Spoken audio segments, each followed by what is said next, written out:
What's up, guys? Specstar here today with my second battle for LD Majors, and I'm going up here against Moxie and his team consisting of Tapu Koko, Mega Medicham, Ferrothorn, Gengar, Mandibuzz, and Slowbro, and a team looking very much Sumo OU, and my team a little bit not so much, but let's switch over to it and see what we got here.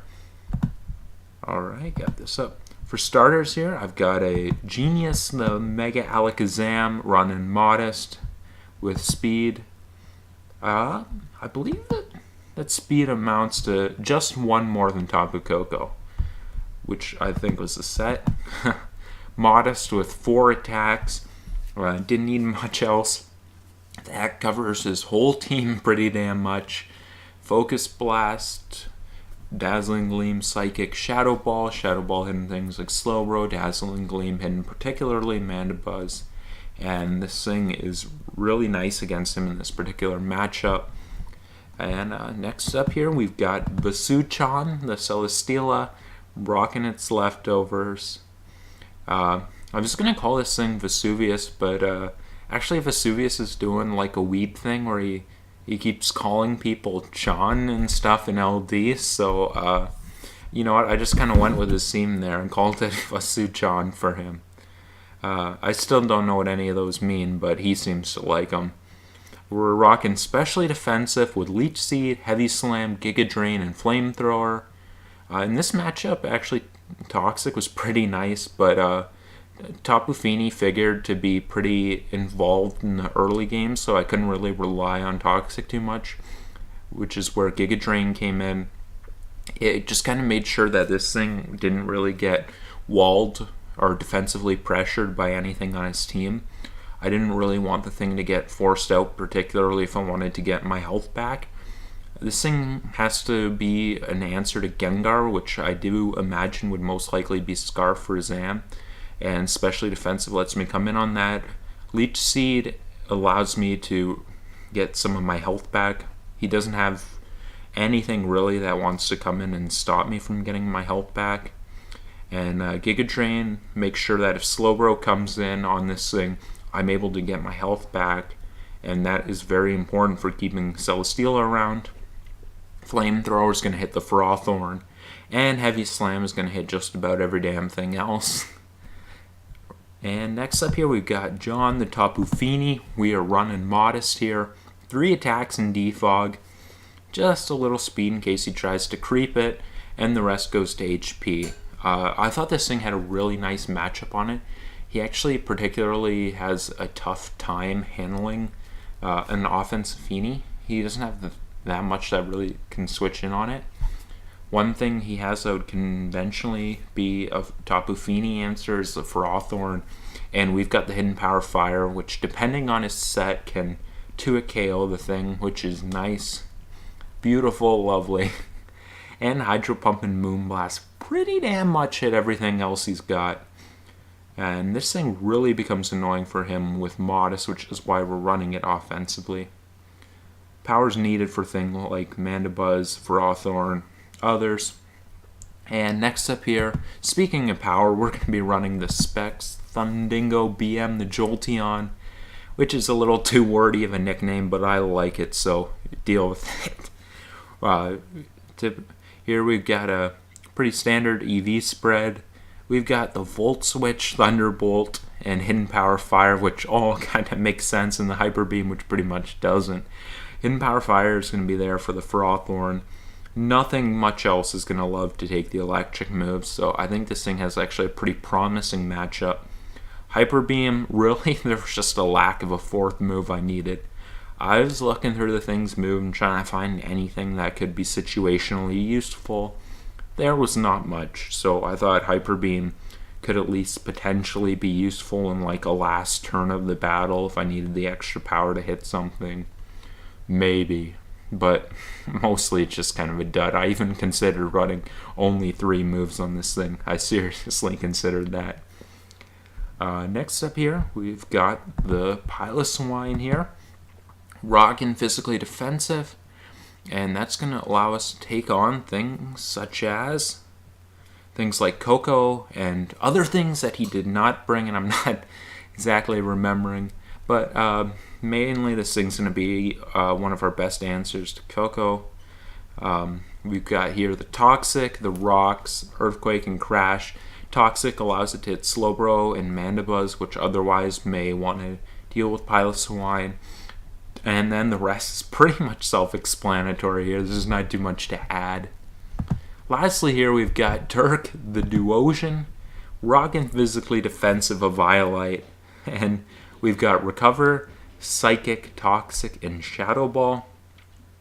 The main reason for Toxic is going to be Mandibuzz. That thing is, a thing can reliably handle Duosion. Well, I guess unless I wanted to be some kind of stupid special attacking Thunder set, but not here. The great thing about Toxic on this thing is I can't otherwise touch Mandibuzz, and it doesn't matter about the misty terrain because Mandibuzz isn't in contact with the terrain, so it's not protected.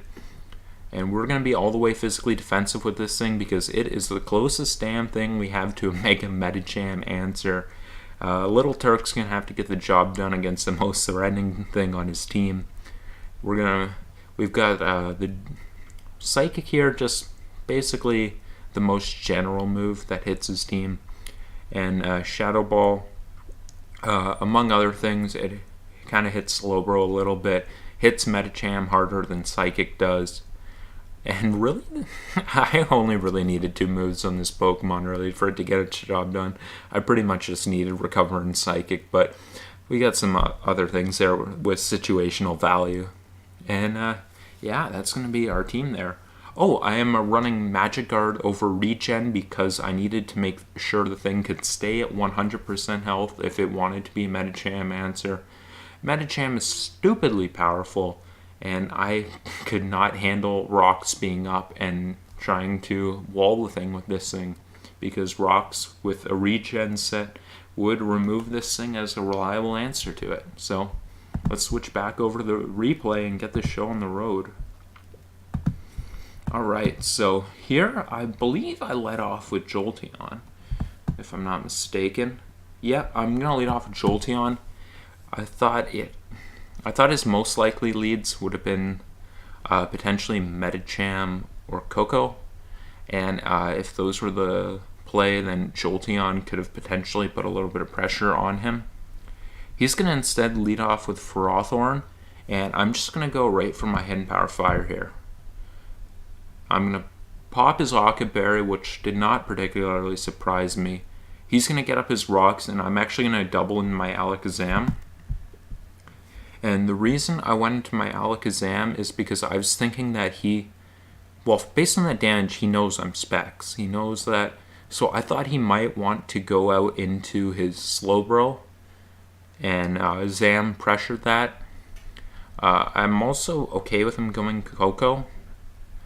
The way this would be potentially bad for me is if he was some kind of variant that was Scarf U-turn. Didn't think he would be in this matchup. I didn't think it made sense for this thing to not be some kind of set that enables it to break through Piloswine in some way, plus Jolteon. So I get the Zam in here, and I'm just going to click Psychic, which I think was more of the safe play. He does go into Mandibuzz, which was not so good for me. I'm going to have to go into my Tapu Fini here, and he's going to continue making some good plays to keep momentum in his favor. He makes some good plays to get momentum in his favor. And here I decide I'm going to take a risk to try to change things up. He brings in the Coco on my Tapu Fini. I have 2 electric immunities.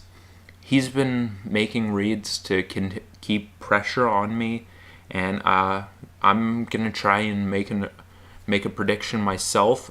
He hasn't shown U-turn yet, but I do think he's going to have it because I do have 2 electric immunities. Both of them are in here. He loses a lot of pressure if he lets me bring in Pylo. Pylo more likely than Jolteon in particular. If I bring in Pylo on this, he loses quite a bit of momentum, so I think he's just going to either U-turn or double. And if he does do either of those, I would imagine Ferrothorn would be the bring-in.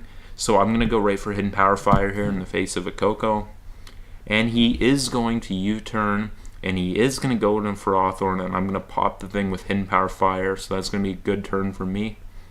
I'm going to go for another Hidden Power Fire here, and he goes into Slowbro. Unfortunately for me, my Misty Terrain has expired, so I could Defog here, but he could Toxic me since I don't have my Misty Terrain up, and I really don't want to deal with this thing being Toxic since its matchup is looking so nice, especially with Frothorn weakened to the point where it never comes in on this thing again.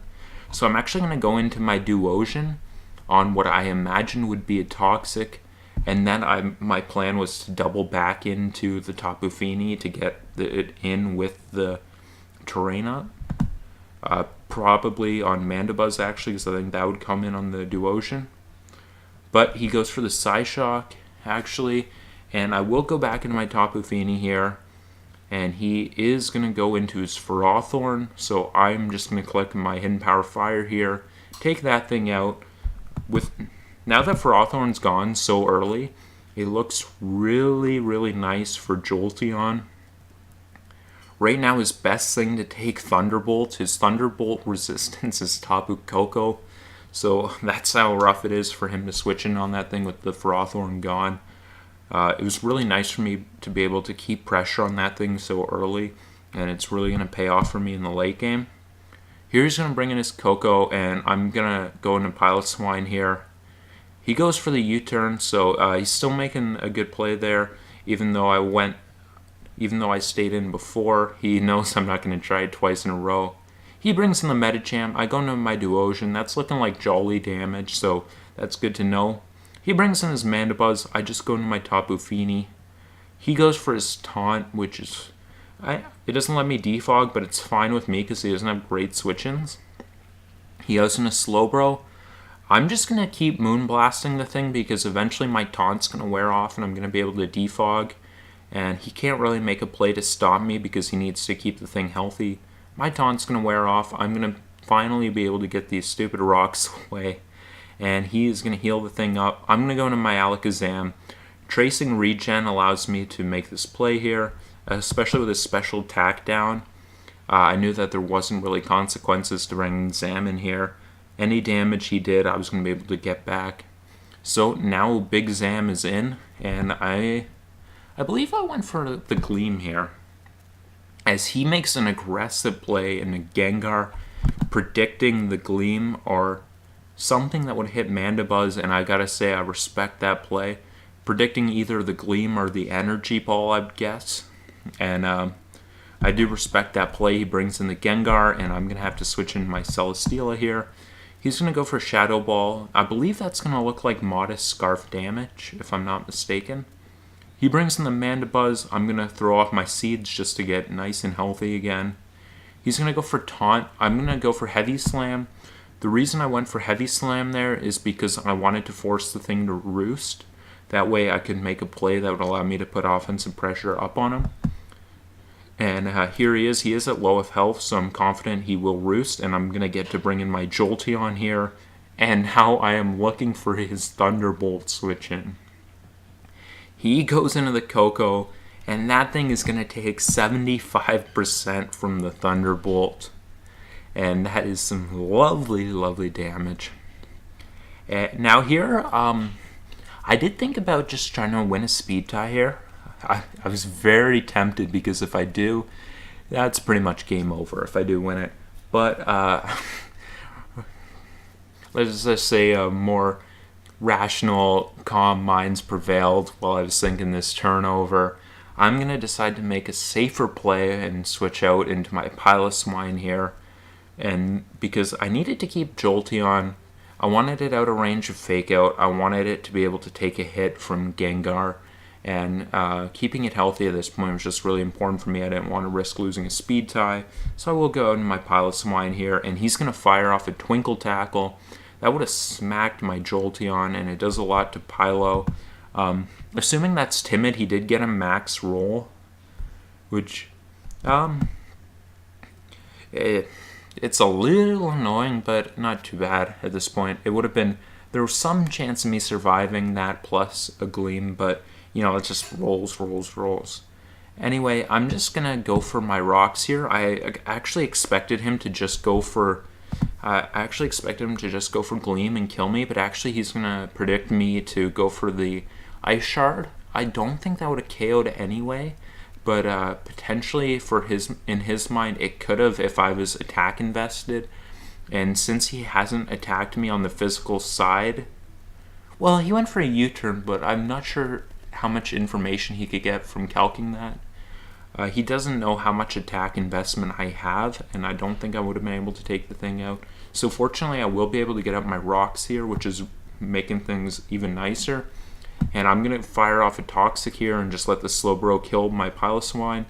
I'm fine to let Piloswine go down because it means I get to bring Jolteon, which means he gets to pick what dies, and he's going to choose Slowbro. Jolteon picking up a KO there. He brings in the Medicham. I really want to keep Jolteon healthy, so I'm going to go into my little Duosion, recover up here. And here I was actually at 86%. I was a little tempted to go for Toxic because if he did go for High Jump Kick, most likely I would have been able to take two of them. He would have needed 2 high rolls to be able to take me out, so I was a little tempted to go for Toxic, predicting Mandibuzz. But at this point, I just need to make the safest plays possible, and things should fall into place. So I'm going to recover up, just make sure I get this thing at 100%. Mandy's going to come in. It's getting nice and chipped. I'm going to go into my Tapu Fini here, which does pressure him pretty good. He's going to roost up. I fire off a Moonblast. I'm actually surprised by how well this thing takes it, but he's going to U-turn out. Coco's going to come in. That thing does not come in on rocks again, and it does not look like he has removal. I'm actually going to make the play into my Zam, and I'm going to explain that. Needed to keep Jolteon healthy. Obviously, I wasn't letting Duosion take that hit. Celesteela couldn't take the hit, and neither could Tapu Fini, of course. So I'm going to go into Zam because I know it takes any hit, and he's shown his Z move, so I know that I'm able to take any hit, and then I'm able to attack him and be faster.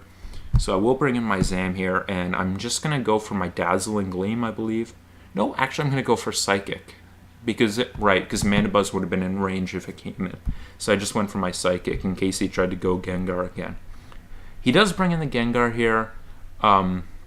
This is actually the one time I can't go into Celesteela because the electric terrain's up and it's not comfortably taking electric moves from the Gengar, so I'm going to go into my Tapu Fini first.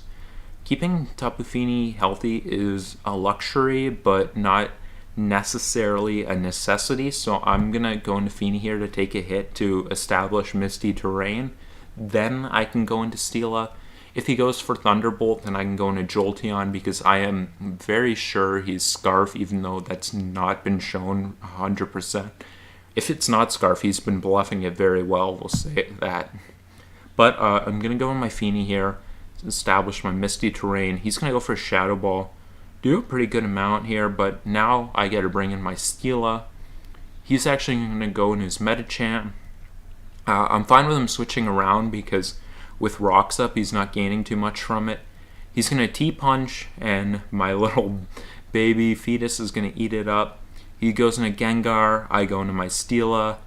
I'm going to munch on that Shadow Ball. I get to fire off a Heavy Slam here. Something's going to die. It winds up being Mandibuzz. Sally's going to get the special defense boost, but Medicham's going to force it out. Also, sorry guys, I don't know if you can tell, but I am a little sick right now.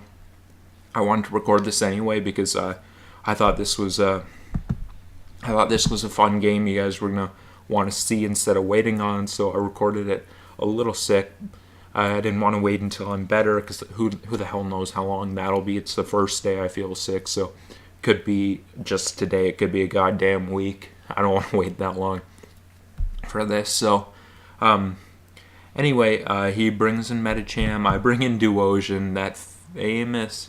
Well, it's not famous, but that old cycle continues. Maybe one day it'll be famous. He brings in Gengar. He keeps making these switches, but I'm very fine with him continuing to switch because I've got rocks up and he doesn't, so that's fine.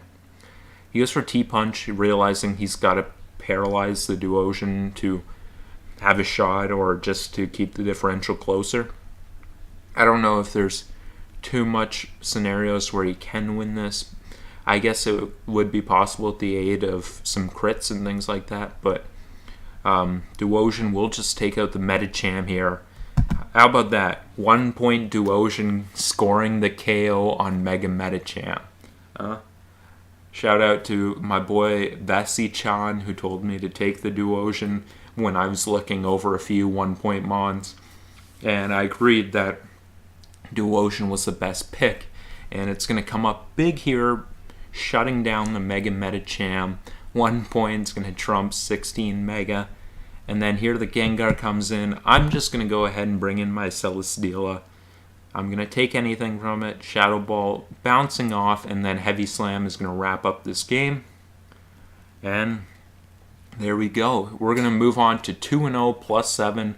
Great start to the season. I'm happy about it. And we face the Torcats this week, and next week we face the Littenpoos. So that'll be a fun game against BM. And yeah, that's going to be it for this game. My KO leaders, Celesteela is going to move up to number 1 in my KO leaders for the season with 3.